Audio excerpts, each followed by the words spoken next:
Last weekend, in response to the horrible mass shootings in Buffalo and Uvalde, our congregation did its best to offer a public ministry.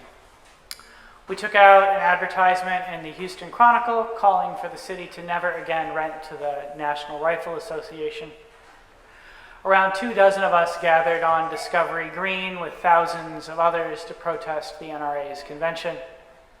And Reverend Scott offered a powerful sermon calling us to reimagine success for Memorial Day. He asked us to imagine the holiday as a time we might celebrate no more deaths due to war to memorialize, no more need to mourn soldiers who have died, no more graves to decorate with flowers. But mostly, he responded to the shootings by calling us to shift our thinking from a world in which there are rights into one in which we have obligations. Rather than the right to bear arms, an obligation to keep children safe from gun violence.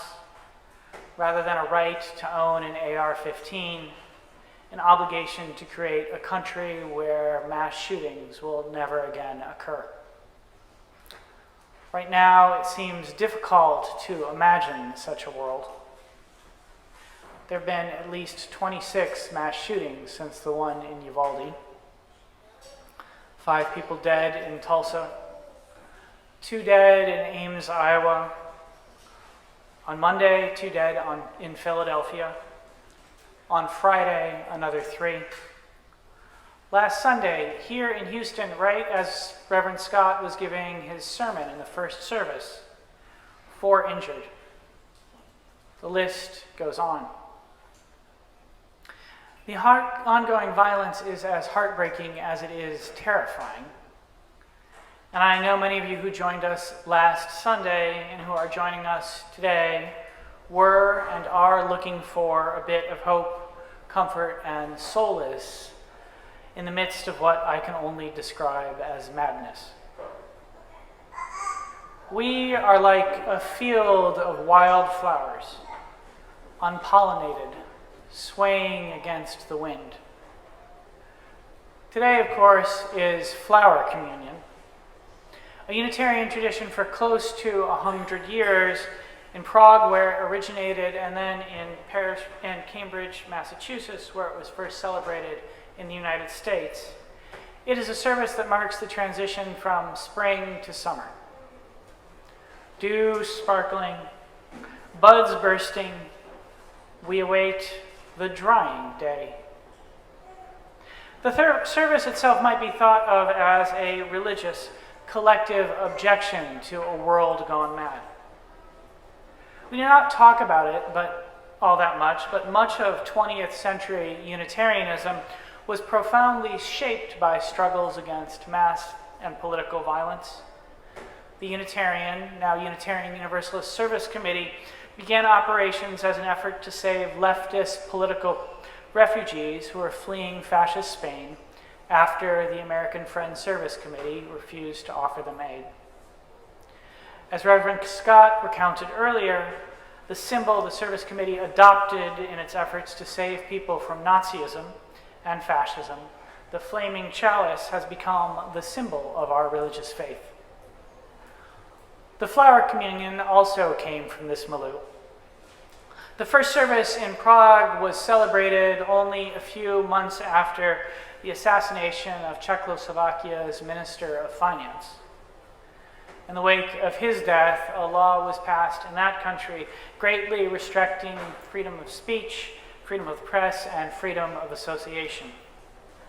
In such a context, Norbert Chapek organized the communion to ritually symbolize, in his words, our liberty as foundation of our fellowship. 17 years later, Chapek's wife, Maja, found herself stuck in Massachusetts as war broke out across Europe. Czechoslovakia was occupied by Nazis. It was difficult to get news from her husband, Norbert, or their congregation. And then, starting in February of 1940, the Germans began withholding correspondence to and from the Czechs who were living abroad. As spring began to turn to summer, Maja was worshiping with the First Parish, Cambridge. And there in the congregation's magnificent, ancient meeting house, with its wooden white walls, old oak glossed pews, and soft red velvet cushions, she arranged for the first flower communion in the United States. It was a way to honor her husband, their congregation, and connect Unitarians on both sides of the Atlantic with those who were struggling against the madness of Nazism and fascism in Europe. Flower, no flower. Mist, no mist. Like the Shopeks, the members of their Prague congregation and the members of First Parish, Cambridge, we too are living at a time when political violence and, I would say, totalitarianism are on the rise. Those of you who have been attending this congregation for a while, or who've been joining us online for some time, will know that the resurgence of totalitarianism in the world and the rejuvenation of white supremacist terror in this country is something we've been decrying from this pulpit for some time. You might remember that in the wake of the white supremacist and anti-Semitic massacre in Pittsburgh at the Tree of Life congregation, I offered a sermon linking gun violence to totalitarianism. I drew our attention to the wisdom of the philosopher Hannah Arendt. She understood totalitarianism to be the quest for global domination and the subjugation of all in service of the powerful. And I reminded you that mechanisms of terror are central to the creation of such unfree societies. Submitted these reflections. In a totalitarian regime, no one is ever secure. The threat of arbitrary violence haunts every human waking. People who live under a totalitarian regime never know when or where violence will erupt. They only know that regardless of who they are or what they have done, they may meet a terrible end. Arendt tells us in a totalitarian society, nobody can ever be free from fear. Terror, she warns, strikes without any premonition, any preliminary provocation. Its victims objectively innocent, chosen regardless of what they may or may not have done. Now, as I offer you these words, I want you to think for a moment about the country's plague of gun violence. In a totalitarian society, no one is ever secure. The flower communion is an intergenerational service. Earlier, we held a child dedication for 2 children in this service and 2 for the last, and honored our coming of age class and recent graduates. And as I was working on this homily, I seriously wondered whether tackling such a serious subject of gun violence was the right approach for this Sunday. Now, I'm a parent myself, and personally, I prefer intergenerational services that are more simple celebrations of rites of passage and the beauty of the earth. However, the more I thought about my homily, the more I realized that concerns about gun violence are ever present. They're not simply a problem for adults. Gun violence is in fact now the leading cause of death amongst children. And if you have children who are school age, you will know that they routinely undergo traumatizing active shooter drills. And so I believe that Unitarian Universalism is called to be a relevant religion, and in a situation like this, we have to talk about these things in the sanctuary, even when there are children present. Because one of the reasons why we gather week after week is to make sense of this beautiful, messy thing we call life, and accompany each other through the hard parts of it, the difficult parts of life's journey.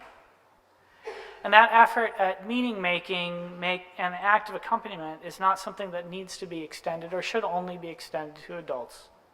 It should include everyone across the generations. Which is why today, at this difficult time, when we are surrounded by madness with children present, I think it's important for us to talk about what's wrong with the world and what we can do to set it right. Now, I'm not going to offer you a list of policy solutions to end gun violence. Like so many other contemporary crises, part of the problem is we already know what to do. The United States is the only country in the world fraught by this plague. Numerous countries have figured out how to address it. Instead, I want to suggest rather simply that in a time like this, we remind each other, adults and children, of the importance of our religious communion. We have this spiritual community so that during the difficulties of the hour, none of us might feel alone.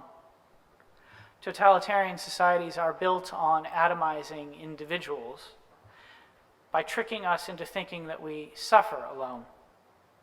They are deconstructed when we remember that we're not just individuals, we're social creatures. We are born blessed with the power to act together and to reimagine the world and to care for each other. Now, the public narrative around gun violence is so often that we face lone actors. But the truth is, no one ever pulls a gun, the trigger of a gun, alone. They use weapons that have been sold to them by somebody. They use weapons that were manufactured by somebody. They use weapons that the gun lobby worked very hard to ensure would be available to them. And in actuality, when someone places a bullet in a gun's chamber, they're being aided by thousands, nay millions, in their actions. So gun violence should always be understood as a communal act. And the purpose of this flower communion ritual, this ritual that we do after year in this church, is to remind us that we can construct a different kind of community and another kind of society. It's to help us to remember that we each have a gift to give in the act of constructing that society. In the face of the horrors of the 20th century, Norbert and Maja Šapek asked their congregations, one in Prague and one in Cambridge, to bring flowers to church on a fine spring morning. Like them, we bring our unique gifts, our flowers, and unite them symbolically before us and truly in our gathering, so that we might remember we are not alone. When we come together like the flowers in our vases, we can make a more beautiful world. We hold the flower communion to remind ourselves of that truth. It's a truth that reminds us that people came together and defeated the totalitarian plagues, the plagues of political violence that haunted Europe in the 20th century. And it is a truth, I pray, that we may remember so that we might, each bring our own gifts, unite with others to end the horrors of this century. Let me put it in simpler terms. If you're lonely, if you're afraid, if you're struggling, there is a place for you here. When you come, bring the beauty of yourself. And when we gather, you can unite your beauty with others. So gathered like a bouquet of flowers, we are gifted with the power, no matter how challenging the day, to make the world a little bit more beautiful. One flower is beautiful. Two flowers are beautiful. But a bouquet of flowers is very beautiful indeed. In a moment, I will invite you to come forward and take a flower. And when you are done, I ask that you rise or remain standing in body or in spirit so that we may join together in prayer to consecrate the flowers of our communion. Please come forward.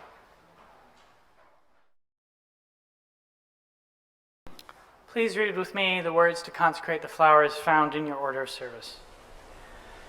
Infinite Spirit of life, we ask your blessing on these flowers, messengers of friendship and love. May they remind us amid diversities of knowledge and gifts to be one in desire and affection and devotion. May they also remind us of fellowship, of doing and sharing alike.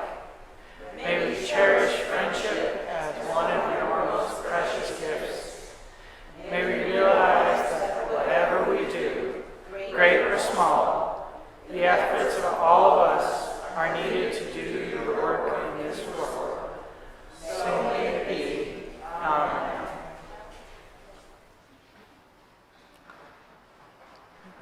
Please be seated.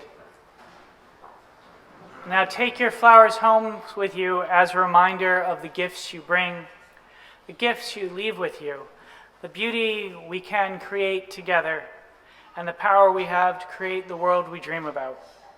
The world where, in Reverend Scott's words, there will be no more deaths due to war to memorialize, no more need to mourn soldiers who have died, no more graves to decorate with flowers. A world where we will never again have to worry about mass gun violence. May it be so, blessed be, and amen.